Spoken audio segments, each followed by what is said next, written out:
Bien-aimés fidèles spectateurs de l'émission La Méditation sur Espérance TV, c'est avec beaucoup de joie que je vous salue dans le nom précieux de Jésus-Christ de Nazareth, notre puissant Sauveur.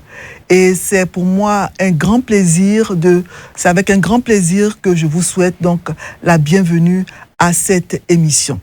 Alors pour le mardi 19 mai 2026, le lecteur de la Bible que nous utilisons comme guide de méditation nous propose comme texte de lecture 2 Thessaloniciens chapitre 2, versets 1 à 12.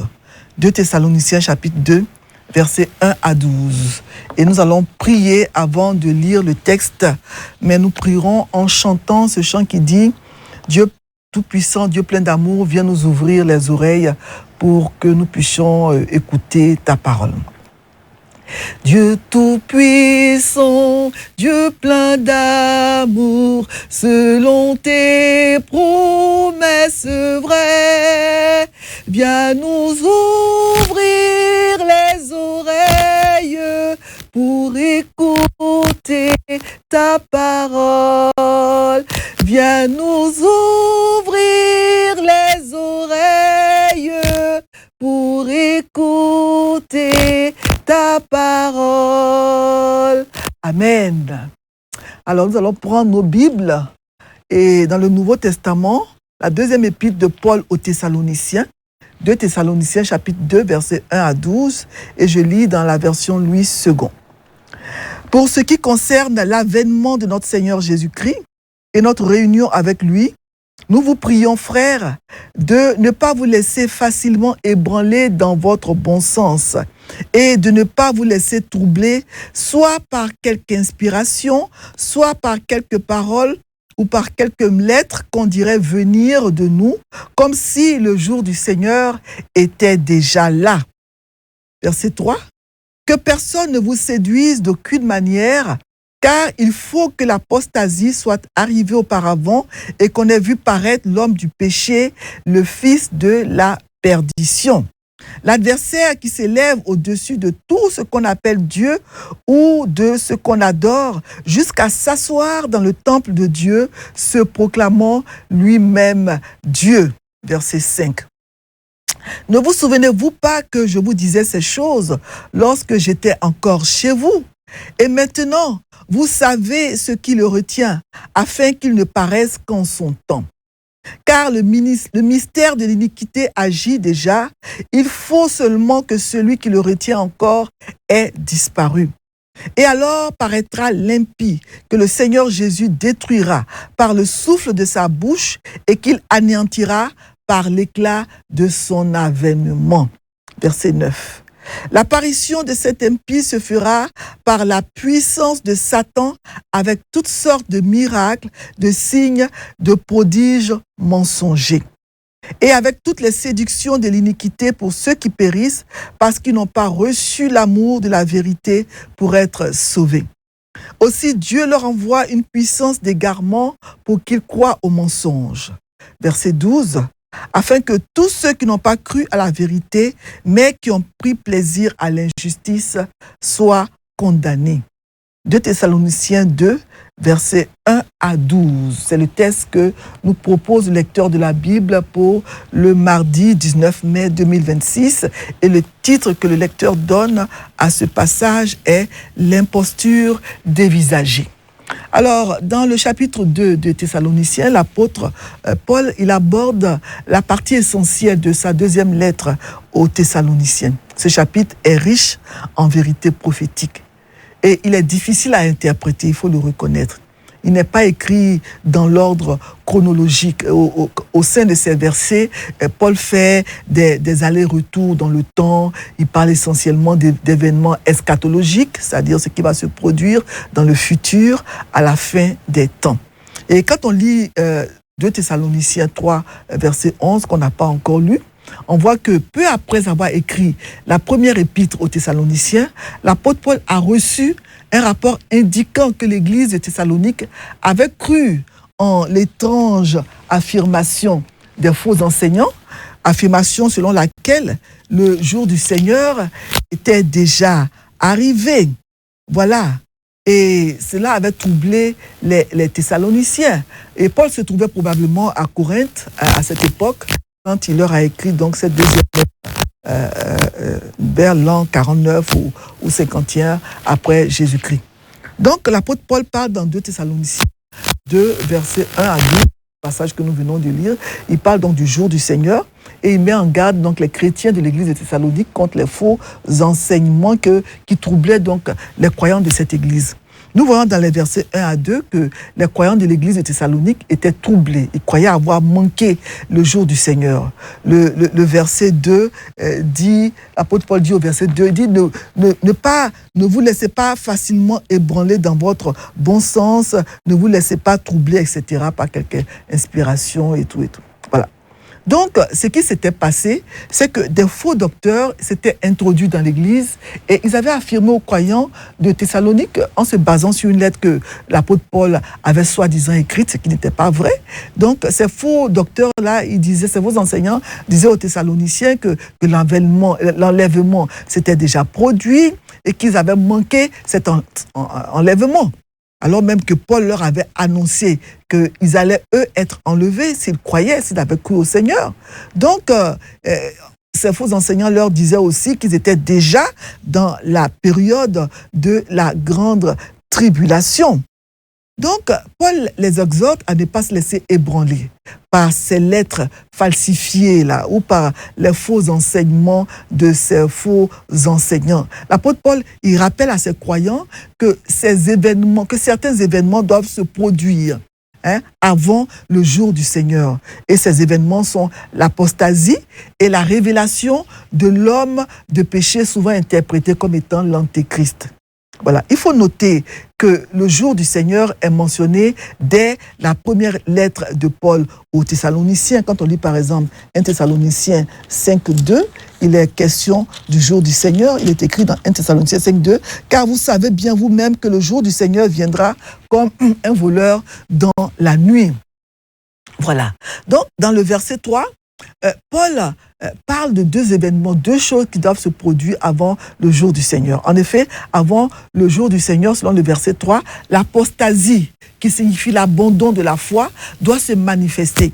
Et l'homme impie, qu'on appelle aussi l'homme d'iniquité, l'homme du péché, le fils de la perdition, l'adversaire qui s'élève au-dessus de tout ce qu'on appelle Dieu, doit paraître.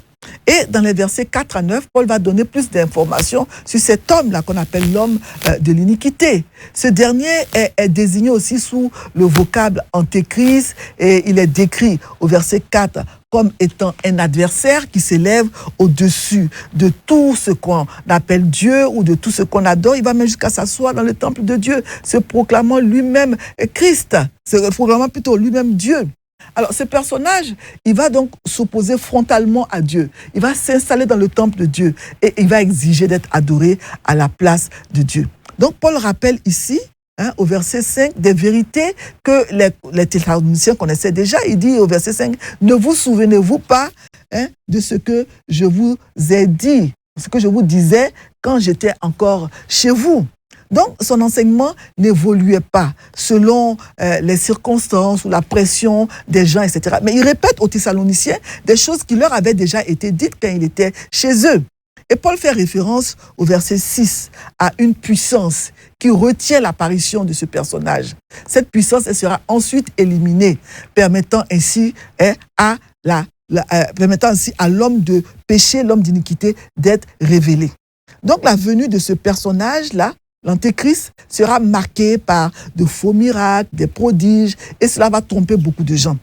Mais l'avènement de l'homme impie n'est pas encore arrivé. La présence de l'Église dans le monde en tant que sel et lumière est une barrière contre l'impiété. Mais le jour où l'Église sera enlevée, alors le plein effet du mal se fera sentir. Voilà. C'est pour cela que Paul dit aux Thessaloniciens dans les versets 6 à 8 que le mystère de l'iniquité agit déjà. Il faut simplement que celui qui le retient encore ait disparu. Et alors paraîtra l'impie. Donc Paul affirme que la seconde venue de Jésus n'arrivera pas avant la grande apostasie et la révélation de l'homme d'iniquité. Voilà donc sa réponse fondamentale à l'hérésie qui régnait à l'époque à Thessalonique. Alors, qui est cet homme d'iniquité? Voilà donc, d'après le texte que nous avons lu, ce que nous pouvons dire sur l'homme d'iniquité. Certaines questions restent encore aujourd'hui sans réponse claire, mais nous pouvons avancer quand même quelques éléments de réponse. D'abord, il s'agit d'un homme, c'est un homme, ce n'est pas un ange, ce n'est pas un démon. Il est appelé un homme, l'homme d'iniquité, et il est l'incarnation même de l'iniquité. Autrement dit, il est qualifié d'homme d'iniquité parce que justement, il commet l'iniquité. Il se considère absolument au-dessus des lois. Il est inique en ce qu'il considère comme n'étant soumis à aucune loi, à aucun législateur, à aucune autorité. Il fait ce qu'il veut, il commet le péché, il pratique le mal, etc. Et puisqu'il n'y a aucune seule personne au-dessus des lois, à savoir Dieu, Dieu qui a inspiré toutes les lois, l'homme d'iniquité, il prétend être Dieu. Et il affirme cela explicitement. Voilà, au verset 4, il est dit explicitement qu'il s'élève au-dessus de tout ce qu'on appelle Dieu. Il s'oppose à Dieu, jusqu'à prendre même la place de Dieu dans le temple de Dieu. Ainsi, cet homme, sans foi ni loi, il prétend donc être Dieu. Il prétend être l'antéchrist ultime.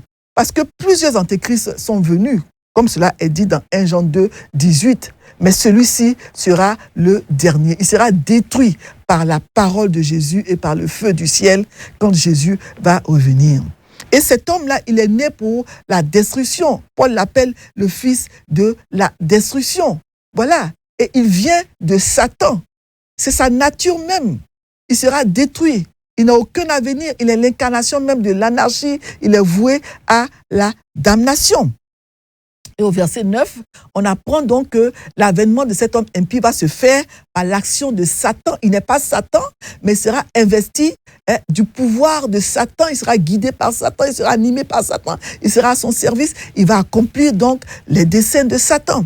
C'est un homme, certes, un être humain, mais il va posséder néanmoins une puissance surnaturelle, selon le verset 9, avec toutes sortes de prodiges, de signes, de miracles qu'il va accomplir. Et cela va tromper beaucoup de gens. La puissance satanique sera bel et bien à l'œuvre à travers cet homme impie. Mais les signes et les miracles qu'il va accomplir seront donc au service d'un grand mensonge, parce qu'ils ne vont pas venir de Dieu, mais du grand séducteur qu'est Satan. Il faut savoir que Satan, il a des pouvoirs réels, il a une puissance surnaturelle qui est bien réelle. C'est pourquoi l'action de cet homme-là sera trompeuse et beaucoup de gens vont être trompés par ce qu'ils vont voir. Quand ils vont voir cet homme accomplir des miracles, ils seront totalement éblouis, étonnés.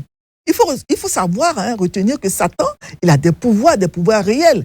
Mais même si sa puissance est réelle, elle est de loin inférieure à celle du Dieu tout-puissant. Voilà. Écoutons ce que Dieu lui-même, que Jésus lui-même dit de ce qui va se passer dans les derniers temps. Il en parle dans Matthieu 24. Voilà les textes de ce qui va se passer dans l'ancien temps. Jésus déjà avait prévenu ses disciples. Ce passage, ce chapitre de Matthieu est très important à connaître sur les événements de la fin des temps. Dans Matthieu 24, versets 10 à 13, je ne vais pas pouvoir tout lire, mais Jésus dit que à la fin des temps, il dit, plusieurs vont succomber, vont se trahir, vont se haïr les uns les autres. Plusieurs faux prophètes vont s'élever et ils vont séduire beaucoup de gens. Et parce que l'iniquité se sera accrue, la charité du plus grand nombre se refroidira. Mais celui qui persévérera jusqu'à la fin sera sauvé. Alléluia. Donc Jésus a prédit cela. Il a prédit donc qu'il y aurait donc une grande apostasie avant son retour. Il a aussi prédit qu'il y aura donc une terrible époque d'anarchie, de désordre, où l'amour du plus grand nombre va se refroidir. Que le Seigneur nous aide à ne pas faire partie de ce grand nombre de personnes dont l'amour pour le Seigneur va se refroidir. Par conséquent, parce qu'il y a eu, quels que soient donc les précurseurs, il y avait effectivement des hommes d'iniquité, etc. Donc, quels que soient les précurseurs de cet homme d'iniquité dans l'histoire, mais nous savons qu'aucun d'eux n'est celui dont Paul parle dans ce passage. Cet homme-là n'est pas encore arrivé. Donc, voilà donc ce qui va arriver avant l'avènement du Seigneur, l'apostasie et l'apparition de l'homme impie. Et dans les versets 10 à 12, il est question du sort de toutes les personnes qui auront été trompées par l'homme impie. Ceux qui refusent d'aimer la vérité, ceux qui refusent de croire, ils vont être donc livrés à une puissante illusion qui va les pousser à croire au mensonge de cet homme-là, ce qui va entraîner donc leur condamnation. Voilà. Alors, il est important de savoir donc que le but des prophéties bibliques n'est pas d'établir un calendrier, mais de permettre, mais ces prophéties plutôt nous permettent de forger notre caractère, nous poussent donc à nous tenir prêts, parce que ces prophéties vont s'accomplir. Les Écritures nous sont enseignées afin que nous attendions le retour du Seigneur, afin que nous soyons en état d'alerte, et non pas pour que nous cherchions des signes, ou bien que nous interprétions les événements qui nous entourent, ou bien que nous calculions les dates pour savoir quand exactement le Seigneur Jésus va revenir. Ce chapitre est fondamental concernant les prophéties bibliques. Paul nous révèle ce qui se passe, ce qui va se passer avant le début de la grande tribulation. Voilà. On ignore la date de l'enlèvement. Il est imminent, c'est vrai. Mais il y a des choses qui doivent nécessairement se produire avant. Donc, il est très important de savoir ça. Bon, il y a des gens qui affirment que nous sommes dans la période de la tribulation. Ils disent l'Antéchrist est déjà là. Voilà, c'est la marque de la bête. Le chiffre 666 est déjà appliqué. Mais il faut savoir que tout cela, vraiment, n'a pas de date précise.